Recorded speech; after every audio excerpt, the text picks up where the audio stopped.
Hello बच्चों, आज हम पढ़ेंगे बहुत ही इंटरेस्टिंग कहानी।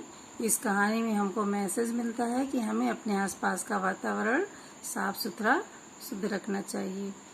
बहुत पुरानी बात है, एक दयालु राजा शासन करता था। वह सदैव अपनी प्रजा का भरपूर ध्यान रखता था। प्रजा भी उसे बहुत चाहती थी। ये देखिए बच्चों, ये राजा है जो दान कर रहा है अपनी प्रजा जो है उसकी उससे बहुत ही खुश रहती थी। एक रात की बात है, एक परी उसके सपने में आई। राजा के सपने में एक परी आई। राजा सो रहा है, वो सपना देख रहा है, ये परी है। परी बोलती है, हे राजन, मैं तुम्हें वरदान देती हूँ कि तुम्हारे राज्य की नदी का जल किसी भी बीमार को ठीक कर देगा, लेकिन ध्यान रखना, यदि नदी को गंदा किया गया तो यह वरदान छूमंतर हो जाएगा। परी ने राजा को स्वप्न में कहा। बच्चों, छूमंतर का मतलब होता है गायब हो जाना। राजा प्रतिदिन वातावरण की शुद्धि के लिए नदी किनारे यज्ञ करता और नदी के जल की शुद्धि का व्रत लेता। बच्चों देखिए, राजा जो है नदी के किनारे बैठता था अपनी प्रजा के साथ और यज्ञ करता था और व्रत लेता था और कहता था कि मैं अपने नदी को स्वस्थ रखूंगा। राजा में सभी लोग स्वस्थ, राजा के राज्य में जो है सभी लोग स्वस्थ थे। वे सभी ध्यान रखते थे नदी किसी प्रकार से गंदी ना हो। राजा के साथ साथ उनकी प्रजा भी इस बात का बहुत ध्यान रखती थी कि नदी गंदी ना हो। लेकिन धीरे धीरे लोग नदी में अपने गंदे कपड़े धोने लगे और अपने पशुओं को उसमें नहलाने लगे और स्वयं भी नहाने लगे। अपने घरों का कूड़ा करकट भी नदी में बहाने लगे। धीरे धीरे करके लोग उसमें अपने कपड़े धोने लगे, नहाने लगे और एक दिन नदी जो है बहुत ही गंदी हो जाती है।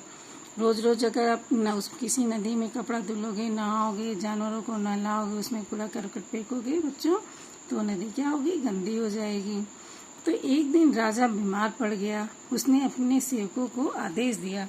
देखो बच्चों, राजा बीमार हो गया है और अपने सेवकों को आदेश देता है, जाओ नदी का थोड़ा सा जल ले आओ।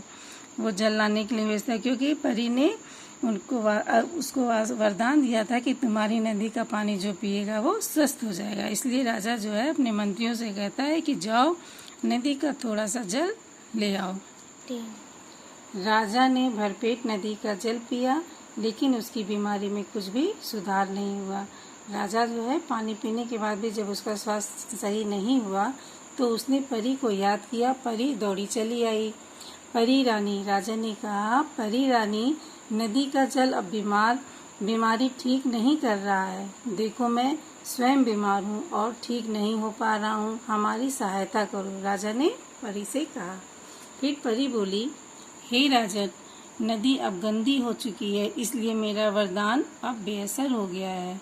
इसके लिए हमें माफ कर दो, मैं हर हालत में नदी को फिर से साफ कराऊंगा। राजा ने परी से कहा। इसके बाद राजा ने लोगों से नदी को साफ करने के लिए कहा। सभी लोग नदी की गंदगी दूर करने में जुट गए। देखते ही देखते नदी साफ हो गई।